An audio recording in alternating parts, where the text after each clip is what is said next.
Et si la plus grande erreur financière de votre vie n'était pas le manque d'argent, mais le fait d'attendre?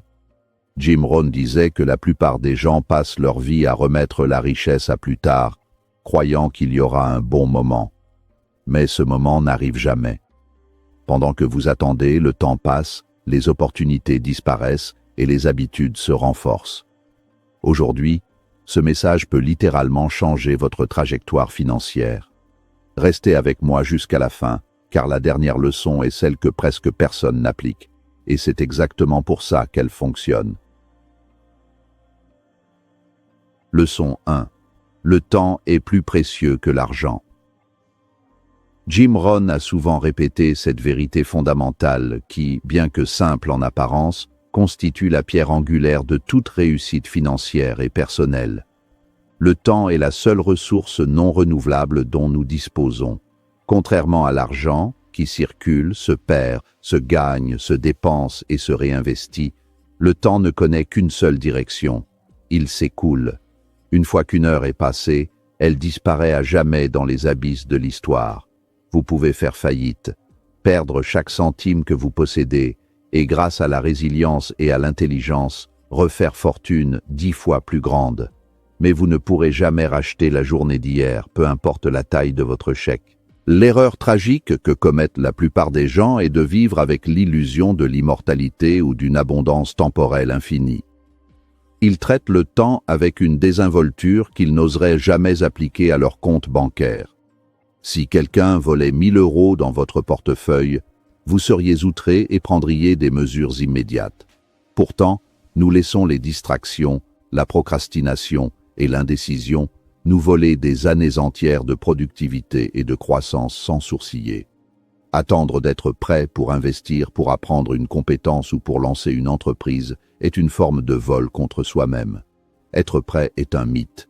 On devient prêt en faisant, pas en attendant. Considérez le coût d'opportunité colossal de l'attente.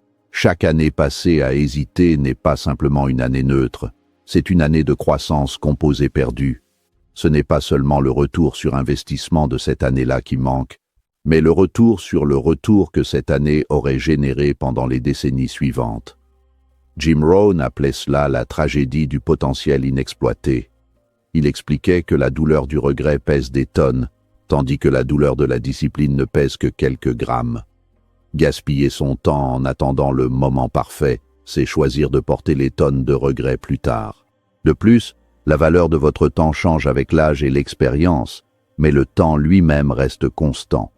Une heure investie aujourd'hui dans votre éducation financière ou dans la construction de vos actifs vaut infiniment plus qu'une heure investie dans 20 ans, car l'heure d'aujourd'hui a plus de temps devant elle pour fructifier.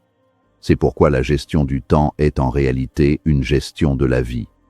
Lorsque vous dites « je n'ai pas le temps de m'occuper de mes finances », vous dites en réalité « ma liberté future n'est pas une priorité ».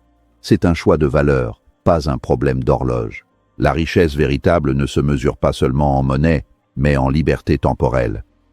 L'objectif final de l'enrichissement n'est pas d'accumuler des chiffres sur un écran, mais de libérer votre temps pour qu'il vous appartienne totalement.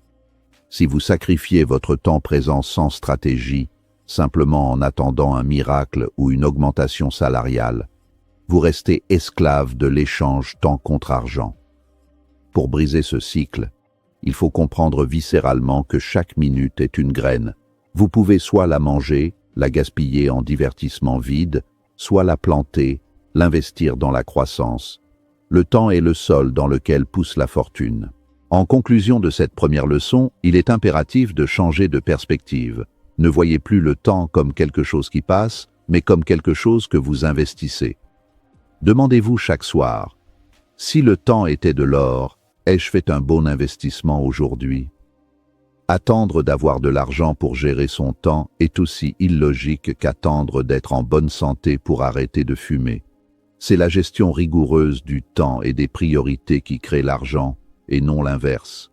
L'urgence est maintenant. Pas demain, pas lundi prochain, pas au nouvel an. Maintenant. Leçon 2. Les habitudes se construisent de maintenant, pas plus tard. Il existe une idée reçue dangereuse selon laquelle le succès financier est un événement, une sorte de Big Bang soudain qui transforme la vie du jour au lendemain. On s'imagine qu'en gagnant au loto ou en héritant d'une grosse somme, nos problèmes seraient résolus. Jim Rohn a passé sa vie à déconstruire ce mythe. Il enseignait que la richesse est le résultat naturel et progressif d'habitudes quotidiennes répétées sur une longue période. Si vous donnez 1 million d'euros à une personne qui a des habitudes de pauvreté, elle redeviendra pauvre très rapidement. Pourquoi? Parce qu'elle n'a pas développé le muscle mental nécessaire pour garder et faire fructifier cet argent. L'argument « je commencerai à gérer mon argent quand j'en aurai beaucoup » est le piège ultime. C'est comme dire « je commencerai à m'entraîner pour le marathon quand j'aurai perdu 20 kilos ». Cela ne fonctionne pas ainsi. C'est l'entraînement qui fait perdre le poids. C'est la gestion des petites sommes qui crée les grandes sommes. Si vous ne pouvez pas gérer 1 000 euros avec sagesse, l'univers ou le marché ne vous confiera jamais 100 000 euros. Les habitudes financières sont des conteneurs. Si votre conteneur est percé, verser plus d'eau dedans ne résoudra pas le problème de la fuite. Les habitudes sont des architectes silencieux. Elles construisent notre avenir brique par brique, action par action, souvent sans que nous nous en rendions compte. Une dépense impulsive quotidienne, une négligence dans le suivi des comptes, une absence d'épargne systématique. Ces micro-comportements semblent inoffensifs isolément, mais multipliés par 365 jours et par 10 ans, ils creusent un fossé infranchissable entre vous et la liberté financière. À l'inverse, l'habitude d'épargner même 5% de ses revenus, de lire un livre sur l'investissement par mois ou de vérifier ses dépenses chaque semaine crée une trajectoire exponentielle vers le succès. Jim Rohn insistait sur le fait que nous sommes ce que nous faisons de manière répétée. La réussite n'est rien d'autre que quelques disciplines simples pratiquées chaque jour, tandis que l'échec n'est que quelques erreurs de jugement répétées chaque jour. La différence entre le riche et le pauvre réside souvent dans ce qu'ils font de leur temps libre et de leur argent discrétionnaire. Commencer aujourd'hui, même avec des moyens dérisoires, permet d'ancrer le schéma neuronal de la réussite. Vous habituez votre cerveau à l'identité d'une personne qui gère, qui investit et qui planifie. Il est crucial de comprendre que la difficulté ne diminue pas avec l'augmentation des montants. Elle augmente. Gérer un patrimoine de plusieurs millions demande une discipline de fer et une intelligence émotionnelle aiguisée. Si vous n'avez pas pratiqué ces compétences lorsque les enjeux étaient faibles, quand vous aviez peu d'argent, vous serez écrasé par la pression lorsque les enjeux seront élevés. C'est pourquoi commencer petit n'est pas une honte, c'est une stratégie pédagogique nécessaire. C'est le terrain d'entraînement où vous forgez le caractère nécessaire pour soutenir la richesse future. N'attendez donc pas l'abondance pour devenir vertueux financièrement. Soyez fidèles dans les petites choses et les grandes vous seront données. Regardez vos habitudes actuelles. Sont-elles celles de la personne que vous voulez devenir? Si la réponse est non, changez-les aujourd'hui, pas quand votre compte en banque changera. La transformation extérieure de votre richesse sera toujours précédée par la transformation intérieure de vos habitudes. C'est la loi immuable de la réussite selon Rohn. Pour avoir plus, il faut d'abord devenir plus. Leçon 3. Attendre renforce la peur. L'inaction est le terreau fertile où pousse la peur. Plus vous contemplez une tâche sans l'attaquer, plus elle semble monstrueuse, complexe et insurmontable. Jim Rohn a brillamment expliqué que l'hésitation crée des monstres mentaux. Lorsque vous attendez le bon moment pour investir ou lancer un projet, vous donnez à votre esprit le temps d'imaginer tous les scénarios catastrophes possibles. Vous commencez à rationaliser votre inaction par des excuses qui semblent logiques, mais qui ne sont que des masques pour la peur. L'économie est instable, je ne sais pas assez, et si je perds tout? Cette paralysie par l'analyse est l'ennemi juré de la fortune. La peur de l'échec est souvent plus douloureuse que l'échec lui-même. En réalité, l'échec est un professeur, une donnée, une étape nécessaire vers la réussite. Mais en restant immobile, vous vous privez de cette leçon. Vous choisissez la stagnation sécurisante plutôt que le risque éducatif. Ron disait que tout ce qui a de la valeur se trouve de l'autre côté de la peur. Attendre ne fait que construire un mur plus haut et plus épais entre vous et vos désirs. L'action, en revanche, est le remède universel contre la peur. Dès que vous posez le premier pas, aussi imparfait soit-il, la peur commence à se dissiper. Pourquoi? Parce que vous passez du monde de l'imagination, où tout peut mal tourner, au monde de la réalité, où vous pouvez gérer les problèmes un par un. Lancer un projet imparfait vous donne un feedback réel. Vous pouvez corriger, ajuster et améliorer. Rêver d'un plan parfait sans jamais l'exécuter vous laisse avec rien d'autre que des fantasmes et une anxiété croissante. Il y a aussi une dimension psychologique liée à l'estime de soi. Chaque fois que vous savez que vous devriez agir et que vous ne le faites pas par peur, vous érodez votre confiance en vous. Vous vous envoyez le message que vous n'êtes pas capable, que vous n'êtes pas courageux. À l'inverse, agir malgré la peur renforce le muscle du courage. C'est ce que Jim Rohn appelait le développement du caractère. La richesse ne vient pas aux timides qui attendent des garanties, car la vie ne donne aucune garantie. Elle récompense l'audace de commencer avant d'être totalement prêt. Considérez également que la peur est souvent un indicateur de ce que vous devez faire. Si un projet financier ou entrepreneurial vous effraie, c'est probablement parce qu'il représente une opportunité de croissance significative. Rester dans sa zone de confort, c'est choisir de stagner. Attendre que la peur disparaisse est futile, car elle ne disparaîtra jamais tant que vous n'aurez pas agi. La peur est le passager, pas le conducteur. Elle peut être présente, mais elle ne doit pas tenir le volant. En somme, l'antidote à l'anxiété financière n'est pas plus de réflexion, mais plus d'action. Ouvrez ce compte d'investissement, achetez ce livre, contactez ce mentor, faites ce budget. Faites-le avec les mains tremblantes s'il le faut, mais faites-le. L'action clarifie, l'action purifie, l'action transforme la peur en énergie. Ne laissez pas l'attente transformer vos rêves en cauchemars de regret. Comme le disait Rohn, nous devons tous souffrir de l'une des deux douleurs, la douleur de la discipline ou la douleur du regret. L'action est la discipline qui tue la peur. Leçon 4. Le succès récompense ceux qui commencent tôt. Dans l'équation de la richesse, le facteur temps est souvent plus puissant que le facteur rendement ou talent. C'est la magie des intérêts composés, que Einstein aurait qualifié de 8e merveille du monde. Ceux qui commencent tôt n'ont pas besoin d'être des génies de la finance ni d'avoir des revenus astronomiques. Ils ont simplement besoin de la patience et de la discipline, de laisser le temps faire le gros du travail. Jim Rohn aimait rappeler que la course n'est pas toujours au plus rapide, mais à celui qui part le premier et qui ne s'arrête pas. Imaginez deux personnes. La première commence à investir une petite somme à 20 ans et s'arrête à 30 ans. La seconde commence à 30 ans et investit la même somme mensuelle jusqu'à 60 ans.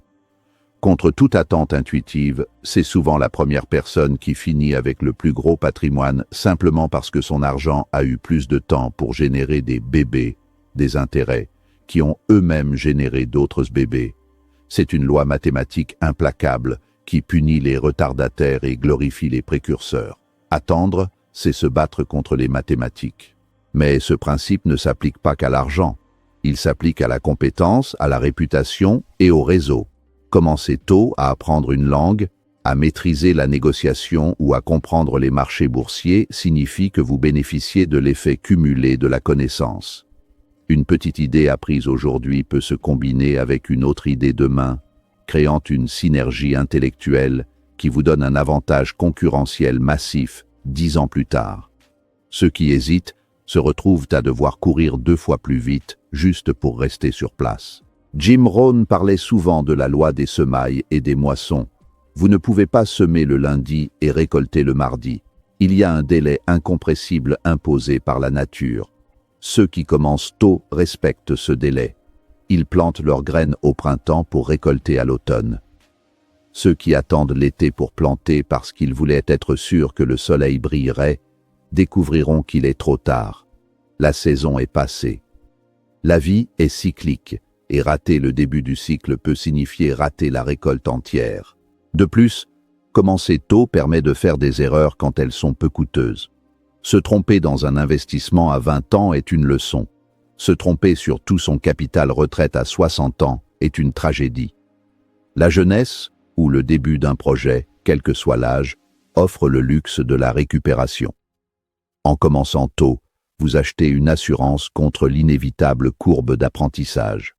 Vous vous donnez le droit à l'erreur, le temps de pivoter et l'espace pour ajuster votre tir. Enfin, il y a un avantage psychologique à être celui qui a commencé tôt, la sérénité. Quand vous savez que le temps travaille pour vous et non contre vous, vous prenez des décisions plus calmes, plus rationnelles et moins émotionnelles. Vous n'êtes pas désespéré de faire un coup rapide pour rattraper le temps perdu. La richesse bâtie lentement est solide. La richesse cherchée dans la précipitation est fragile. Le message est clair. Le meilleur moment pour planter un arbre était il y a 20 ans. Le deuxième meilleur moment est aujourd'hui. Ne laissez pas le regret de ne pas avoir commencé plus tôt vous empêcher de commencer maintenant. Leçon 5. La décision est le vrai point de départ. Au cœur de toute transformation, il y a un moment précis, un point de bascule invisible mais puissant, la décision. Jim Rohn enseignait que rien ne change tant que vous ne changez pas, et que ce changement commence par une décision irrévocable. La richesse ne commence pas par un héritage, une promotion ou une opportunité de marché. Elle commence le jour où vous vous regardez dans le miroir et dites « Assez, je ne vivrai plus comme ça, je prends le contrôle ». Sans cette résolution interne, tous les outils financiers du monde sont inutiles. Le mot « décision » vient du latin « decidere » qui signifie « couper ». Prendre une vraie décision, c'est couper toutes les autres possibilités, toutes les issues de secours, toutes les excuses. C'est brûler les navires derrière soi. La plupart des gens ne prennent pas de décision. Ils expriment des préférences. Ils disent « j'aimerais être riche » ou « je préférerais ne pas avoir de dettes ». C'est une attitude passive. Une décision est active. C'est un engagement total envers un résultat futur, peu importe les obstacles qui se dresseront sur le chemin. Rohn utilisait souvent l'image du voilier. Il disait « Ce n'est pas le souffle du vent qui détermine votre destination, c'est l'orientation de votre voile. » Le vent, l'économie, la politique, les circonstances, soufflent sur nous tous de la même manière. La différence entre celui qui arrive au port de la richesse et celui qui s'échoue sur les rochers de la pauvreté réside dans la manière dont ils ont orienté leur voile. Cette orientation est un choix conscient. C'est une décision de chaque instant. Blâmer le vent est la marque de l'échec. Ajuster la voile est la marque du succès. La décision est aussi l'acte de prendre 100% de responsabilité pour sa vie financière. Tant que vous blâmez le gouvernement, votre patron, vos parents ou le système pour votre situation, vous restez impuissant. Au moment où vous décidez que vous êtes le seul responsable, vous récupérez votre pouvoir. C'est effrayant, mais c'est libérateur. Si vous êtes responsable de votre situation actuelle, cela signifie que vous êtes aussi capable de créer votre situation future. La décision transforme la victime en architecte. Il est également important de noter qu'une décision doit être suivie d'une action immédiate pour être valide. Une décision sans action n'est qu'une illusion, un souhait pieux. Décider de devenir financièrement indépendant signifie changer quelque chose dans votre agenda ou votre budget aujourd'hui même. C'est cette intensité d'intention qui crée le momentum. Jim Rohn disait que l'indécision est le voleur d'opportunités. Rester assis sur la barrière, ne choisissant ni un côté ni l'autre, est la position la plus dangereuse. Pour conclure, comprenez que votre situation financière actuelle est la somme totale de toutes les décisions que vous avez prises ou pas prises jusqu'à ce jour. Si vous voulez un résultat différent, vous devez prendre des décisions différentes. Ne sous-estimez jamais le pouvoir d'un esprit déterminé.